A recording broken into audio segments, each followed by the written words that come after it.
So first of all a very good afternoon to all of you. विद्यार्थी मित्रांनो, आज आपला एसी सर्किटचा एक इम्पॉर्टंट डेरिव्हेशन आहे रेझोनंट फ्रिक्वेन्सीचं. बट ते रेझोनंट फ्रिक्वेन्सीचं डेरिव्हेशन टीच करायच्या आधी काही इम्पॉर्टंट कन्सेप्ट आहे, त्याकडे आधी लक्ष द्या. एक्सीएल म्हणजे होती विद्यार्थी मित्रांनो इंडक्टिव्ह रिॲक्टंट. एक्सेल म्हणजे होते इंडक्टिव्ह रिॲक्टंट. आणि या एक्सेलचा जो फॉर्म्युला असतो तो असतो twice pi F L. But हा टॉइस पाय एफ म्हणजेच ओमेगा होते, तर मी यालाच ओमेगा एल सुद्धा लिहू शकतो. त्याचप्रमाणे एक्सी म्हणजे होते कॅपॅसिटिव्ह रिॲक्टन्स. एक्सी म्हणजे काय होत असते आपला कॅपॅसिटिव्ह रिॲक्टन्स. एक्सीचा जो फॉर्म्युला असतो तो असतो 1/2 पाय एफ सी. अगेन हा 2 पाय एफ म्हणजे पण ओमेगाच होणार, तर यालाच आपण ओमेगा सी सुद्धा लिहू शकतो. लास्ट कन्सेप्ट झेड म्हणजे होते आपला इम्पिडन्स. इम्पिडन्सचा जो आपला फॉर्म्युला असतो फॉर आरएलसी सर्किट तो झेड इक्वल्स टू असतो √R² प्लस एक्सएल मायनस एक्सी चा होल स्क्वेअर. हा आपला इम्पिडन्सचा काय असतो फॉर्म्युला फॉर आरएलसी सर्किट. हे सर्व कन्सेप्ट मी तुम्हाला कालच्या लेक्चरमध्ये सुद्धा एकदा सांगितले होते.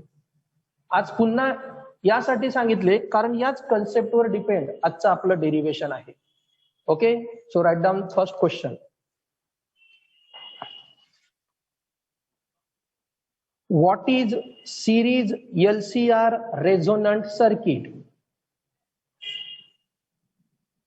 What is series LCR resonant circuit? Question mark. State condition for series resonance. State condition for series resonance.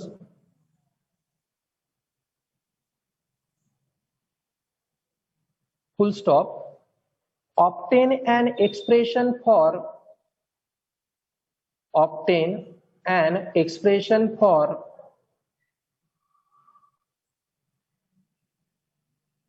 resonant frequency.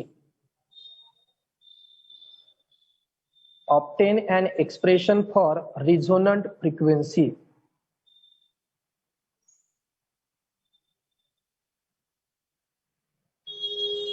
Okay. आता विद्यार्थी मित्रांनो, क्वेश्चन मध्ये आधी तुम्हाला विचारलं आहे what is mean by series LCR resonant circuit. Series LCR resonant circuit म्हणजे काय, तर त्यासाठी आधी तुम्ही डायग्राम ड्रॉ करा.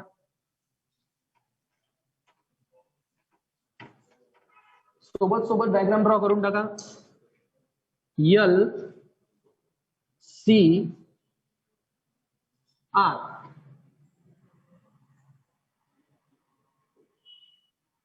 आणि supply E = E0 sin omega t. LCR. Draw the diagram fast. Diagram draw केल्याबरोबर आधी तुम्हाला डेफिनेशन कशाची विचारली आहे, सिरीज LCR सर्किट. तर आधी हेडिंग टाका तुम्ही सिरीज LCR सर्किट.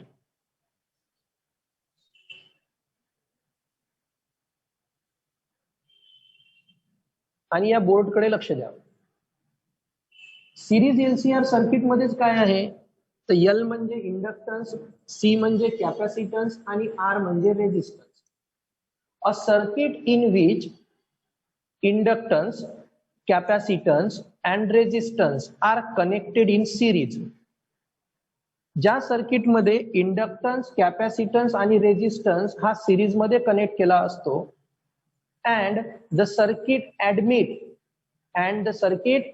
आता ऍडमिट म्हणजे काय, ते सर्किट ऍक्सेप्ट करणार.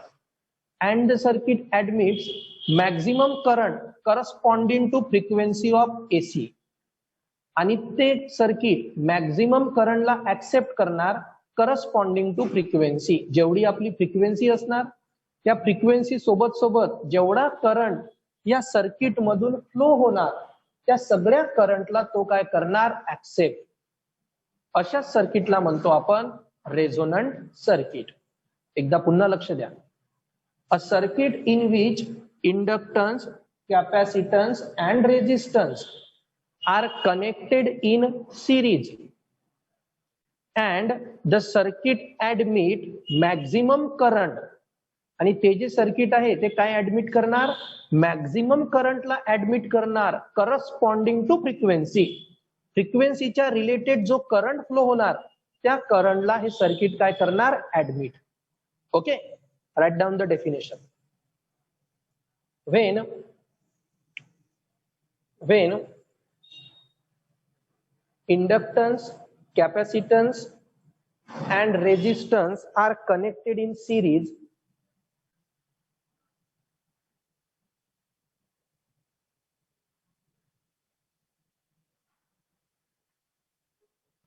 and the circuit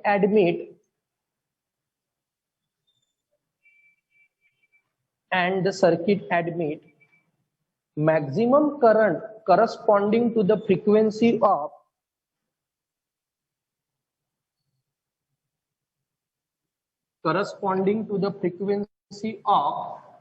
AC, corresponding to the frequency of AC is called as LCR resonant circuit.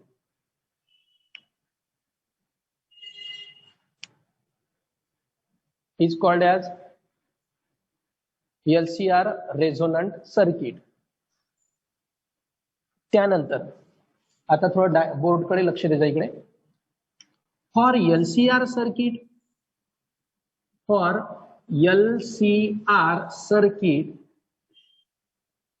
आताच मी तुम्हाला इम्पिडन्सचा फॉर्म्युला सांगितला होता RLC, ज्यामध्ये रेजिस्टन्स पण येते, इंडक्टन्स पण येते आणि कॅपॅसिटन्स पण येते. यामध्ये सुद्धा रेजिस्टन्स पण आहे, इंडक्टन्स पण आहे आणि कॅपॅसिटन्स पण आहे. So for LCR circuit Z equal to काय येत असतो आपला, under root of R square plus in bracket XL minus XC चा होल स्क्वेअर. बट XL म्हणजेच काय होत असते आपला टॉइस पाय FL. टॉइस पाय F म्हणजेच काय होते, ओमेगा. तर यालाच मी ओमेगा L पण लिहू शकतो. XC म्हणजेच काय होते आपला 1/2 पाय FC. अगेन 2 पाय F म्हणजे होते ओमेगा, यालाच मी 1/ωc सुद्धा लिहू शकतो. हेन्स जे आपलं इक्वेशन बनणार Z इक्वल टू ते अंडर रूट ऑफ काय होणार आता, R square plus in bracket XL आहे. आता XL म्हणजे काय लिहिणार मी, omega L. So omega L minus XC आहे. XC म्हणजे 1/ωc. सो 1/ωc चा whole. Write down this fast. Z equal to आपण डेरिवेशन फाइंड आउट केलं. After that most important topic, see here carefully. आता या दोन इक्वेशन कडे बघितल्यावर आपल्या काय लक्षात येणार, XL equal to twice pi FL आहे. म्हणजे फ्रिक्वेन्सी हे directly proportional to inductive reactance आहे. XL equal to twice pi FL आहे ना, म्हणजेच फ्रिक्वेन्सी हे डायरेक्टली प्रोपोर्शनल टू काय आहे, इंडक्टिव्ह रिॲक्टन्स. आणि या कंडिशन मध्ये फ्रिक्वेन्सी हे इन्व्हर्सली प्रोपोर्शनल टू आहे कॅपॅसिटिव्ह रिॲक्टन्स. फ्रिक्वेन्सी जर डिक्रीज झाली तर इंडक्टिव्ह रिॲक्टन्स डिक्रीज होणार, बट कॅपॅसिटिव्ह रिॲक्टन्स इन्क्रीज होणार. समजत आहे मी काय बोलत आहोत, लक्ष द्या. XL सोबत फ्रिक्वेन्सी काय आहे, डायरेक्टली प्रोपोर्शनल, आणि XC सोबत फ्रिक्वेन्सी काय आहे, इन्व्हर्सली प्रोपोर्शनल. जर फ्रिक्वेन्सी इन्क्रीज झाली तर XL इन्क्रीज होणार, बट एक्सी डिक्रीज होणार. आणि फ्रिक्वेन्सी जर डिक्रीज झाली तर एक्सी इन्क्रीज होणार, बट एक्सेल हा डिक्रीज होणार.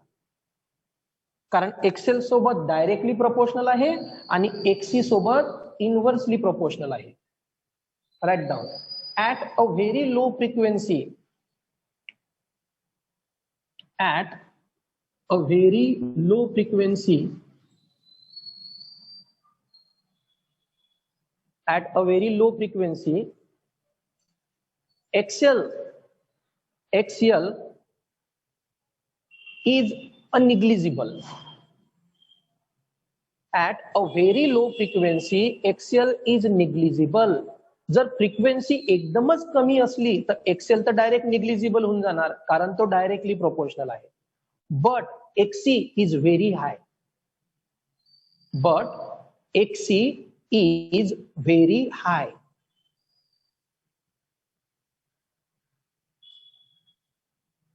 पुन्हा लक्ष द्या आता मी काय बोललो तर. At very low frequency, frequency जर एकदम लो असली तर एक्सेल काय होऊन जाईल, डायरेक्ट निग्लिजिबल होऊन जाईल, कारण फ्रिक्वेन्सीचं रिलेशन डायरेक्टली प्रोपोर्शनल टू असते एक्सेल सोबत. पण फ्रिक्वेन्सी जर लो असली तर ते इनव्हर्सली प्रोपोर्शनल टू असते एक्सी सोबत. मग त्या कंडिशन मध्ये एक्सी is very high. Second condition, next point. If the applied frequency is increase, if the applied frequency is increase, आता मी अप्लाइड फ्रिक्वेन्सी काय केली, इन्क्रीज केली. If the applied frequency is increase, then XL is increase.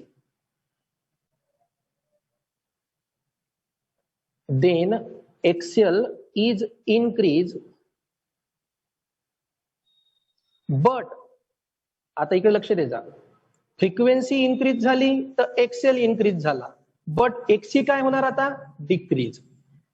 लिहा, but एक्सी is decrease. लक्षात येत आहे तुमच्या सर्वांच्या, कारण frequency directly proportional to XL and inversely proportional to XC. Okay, आता बघा कमी आणि जास्त होत आहे. आता मी घेतो ऍट सम अँग्युलर फ्रिक्वेन्सी. जर मी अँग्युलर फ्रिक्वेन्सी जर कन्सिडर केली तर कंडिशन काय येते, at some angular frequency, at some angular frequency, ते डिनोट करतो मी ओमेगा आर नी. अँग्युलर फ्रिक्वेन्सी मी कशाने डिनोट केली, ओमेगा आर. ओमेगा म्हणजे अँग्युलर फ्रिक्वेन्सी होते, बरोबर. At some angular frequency condition येते आपली XL equal to XC. Angular frequency जर घेतली मी काही at some angular frequency, XL equal to काय येऊ शकते आपलं, एक्सी. म्हणजे एक्सेल जेवढा येणार तेवढाच काय येणार, XC. At some angular frequency XL equal to XC. Okay, therefore XL म्हणजे ओमेगा यल, एक्सेल म्हणजे ओमेगा यल. का पुन्हा मी लिहून दाखवू, 2πf_L मग ओमेगा यल, कन्फ्युज होऊ शकता. Now at some angular frequency मी एक्सेल इक्वल टू एक्सी लिहिलं. आता डिराईव्ह कसं करायचं लक्ष द्या. XL equal to XC, XL म्हणजे twice pi F L, XC म्हणजे 1/2 pi F C. Twice pi F म्हणजे ओमेगा, तर इथे येणार ओमेगा यल, इथे येणार 1/ω सी. बट मी कोणती फ्रिक्वेन्सी म्हणत आहो, अँग्युलर. इथं मी आर न डिनोट केला, इथं सुद्धा आर डिनोट केला. ओके, हा ओमेगा आर या साईडला येऊन मल्टिप्लाय होणार, यल या साईडला जाऊन डिव्हाइड होणार. Omega R into omega R square.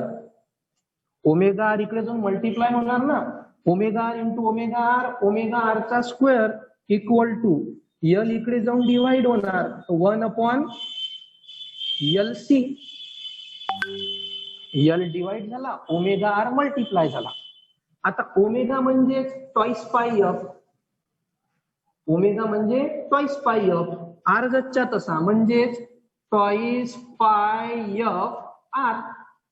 ज्या प्रकारे अँग्युलर फ्रिक्वेन्सी सोबत मी आर घेतला त्याच प्रकारे आता मी फ्रिक्वेन्सी सोबत सुद्धा आर घेतला. ओमेगा आर म्हणजे होईल टॉईस पाय एफ आर चा स्क्वेअर, कारण हा ओमेगा स्क्वेअर आहे, इक्वल टू 1/LC. आता मला फक्त एफ आर ची व्हॅल्यू काढायची आहे. टेकिंग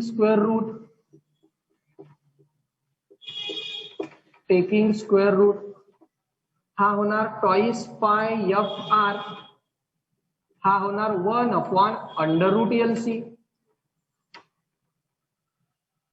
इथला स्क्वेअर कॅन्सल झाला आणि इथं आपण अंडर रूट मध्ये पुटअप केलं.